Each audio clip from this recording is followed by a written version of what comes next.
Hello, I'm Sarah Ahmed, she, her, hers. I'm a second year doctoral student in the Anthropology and Education program at Teachers College, Columbia University. My poster title is Social Media for Social Change Facebook Women's Groups. How have Arab and Muslim majority women only Facebook groups created new women's worlds? With the advent of Facebook groups that have moderated membership and content, communities have been created where women can ask very personal questions, share stories anonymously, and crowdsource advice and empathy in ways an advice column could not. This space allows women to share experience with pseudo-anonymity that is distant from how these women might act in physical spaces or other Facebook spaces that are not rendered women's only. Additionally, how has the digital space allowed for a different kind of human interaction, as did the print revolution? Although I started the research just before COVID-19 was announced as a pandemic, the pandemic cemented the importance of asking questions about this space as a digital community, offering support for women in relative physical isolation. Today, I just want to highlight some of the considerations of participating in a disembodied online space. Earlier this year, on one English-speaking group for divorced Muslim women, one comment stood out to me. I hate him. He cheat me. He tried to sell me to his friend. I expressed how appalled I was with a wow emoticon to her comment and nested my own secondary comment in response to this. What do you mean sell you to his friend? She affirmed her ex-husband tried to sell her for money for a night, followed by a deflection. Alhamdulillah, thank God, I can run away. Someone help me. Then, I can't forgive him. I bring my daughters with me. I offered her the advice that she could have jailed him and gotten monetary compensation. I became a dear sister at this point. Dear sister, I support my kids with my own money. He said he would support me in front of court, but it's never happened. Yes, my family nearly put him in the jail, but he cried and asked forgiveness from me. He said, I'm father of your daughter. Please think about our daughters. I just forgive him so he's not in the jail. Alhamdulillah, I have great parents and siblings. I will not punish him. Let Allah or God punish him. That post haunted me for a while, reflecting on this meaning of forgiveness. This woman could have placed this man in jail, except she would also be placing her daughter's father in jail over a crime in which he was guilty only to her. For that, she relinquished that right, hoping that one day divine justice would deliver him his due. Her emotional burden that she could not actually forgive him was deposited in words as a comment in a Facebook group that implied the fellowship of women who could sympathize. Her personal story of triumph, single motherhood, financial independence, supportive kinship, and willful forgiveness is one to be excavated from the text she posted to this selective Facebook group. That was the beginning of this research. It's no secret in anthropology that there often exist women-only physical spaces to which female anthropologists are privy to. However, physical bodies are a salient feature to the division. What intrigues me about online women's spaces is how the physical no longer exists, implying an ideological reason for creating a space purported for the sharing of women's words. How can one be sure that the membership of these spaces really precludes male bodies from reading its content? Or why does that really matter? The short answer is you don't. Moderators have confirmed that they make judgments based on the profile that indicate a female behind the profile. They look at things like pictures, history of content, and connections to other members. They do often tell members to be wary of what they share in terms of identifiability, as the space is not foolproof. A word that comes up frequently is safe space. I didn't want to take the meaning of safe space for granted, as some explanations could imply that there was a shame involved in the words being public, or that somehow women's words and conversations were inherently unshareable culturally. What an analysis of conversations between the women and dynamics between the moderators and members show, however, is that safe really means without fear of retribution.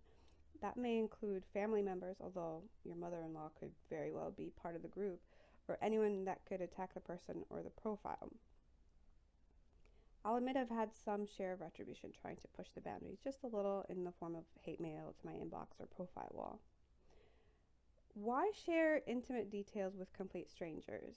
Mario Small indicates that while people often say they confide in people close to them, often what they do is confide in complete strangers, particularly if they know they might not see them again. You may have had this experience with a taxi driver or someone on the subway or plane ride. There's a certain sense of safety to sharing outside of your known network. Profiles are also performative. You infer the gender of the person behind the profile, but there are also performances, as Irving Goffman's presentation of self in everyday life. People display what they want to different audiences without there being a singular core self. If you're not a Facebook user, this diagram on the lower right corner describes the different actors as well as their actions. It might be helpful to think of your profile as a sort of stamp or signature in a Derridian fashion. A user construes posts with the profile as a signature to the side of the content. However, a user can decide who gets to see the post, whether just to keep it private or visible to a set list of friends, or to make it public, in which case any other user can replicate the content with their network. A Facebook group does this within the parameters of an approved network. Membership is approved by moderators, so moderators are very important people to the group, akin to a village chief. They control who gets into the group, what gets posted, as well as pruning comments that get flagged by users as inappropriate, and sometimes kick out members for not living up to the group rules. Facebook group culture is dependent on the moderators. Now, this is specific to Facebook. Every platform has its own techniques of the body, or profile techniques, as functions that you can partake in. I'm a participant in a number of groups based in Egypt, elsewhere in the Middle East, as well as women's-only groups in the US. I've interviewed moderators, and they're very busy people, and I've also done basic content analysis. Some examples from the group I research most, I put a poll asking what would create security for a woman at the beginning of a marriage, whether the mahr or trousseau or something else. It garnered 1,200 responses in under a day. This group didn't see the trousseau as important as other factors such as controlling reproductive capacity and financial independence. And that is not a narrative that you might have in a big family dinner or was prevalent in public discourse a decade ago. A post can also engage participants in reflecting on relationship norms.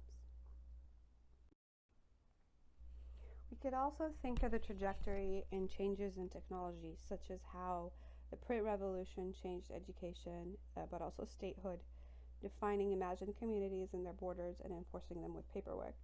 We could also think of the digital internet space as another disruption with literally imagined communities. What's the ontology of an online space? Digital space is more participatory, billions of data bytes being produced every day. The digital space is also a corporate space, with each platform liable to the rules within the countries they are registered in. The demographics differ on each platform. Facebook is mostly for people in their 30s currently, Instagram 20s, TikTok even younger. TikTok has had lawsuits on collecting data from minors, but also it's a Chinese company, unlike Facebook and Instagram. The machine is a reader. Whatever is written out there is written ultimately within a computer language, so it's a language embedded in the language that we don't really see. A human can't compete with the rate a machine could read and parse information, which is why there's big data, but a human utilizes the analysis behind it. In conclusion, even if the pandemic is resolved, technologizing our existence is here to stay. While everyone is trying to make ends meet, the top tech companies flourished like never before during the pandemic. It is profitable to continue to technologize humans and humanize technology. Consider Amy Mullins, a woman who is technology from the knee down and experiments a lot with augmentations for her legs. Sophia is a robot that uses female pronouns and was granted Saudi citizenship at an investment convention, which adds salt to the wounds of many humans still struggling with their citizenship. In August, Elon Musk announced the successful implant of a computer chip he says could one day allow you to download your memories onto a computer or stream music directly to your brain, bypassing your ears. It sounds like sci-fi, but it's real, and it's happening faster than we could fathom. Ray Kurzweil wrote about technology developing exponentially, and this is our current lived experience. It is important to continue to ask ethical questions and to consider how the social sciences can study this space. Thank you for listening.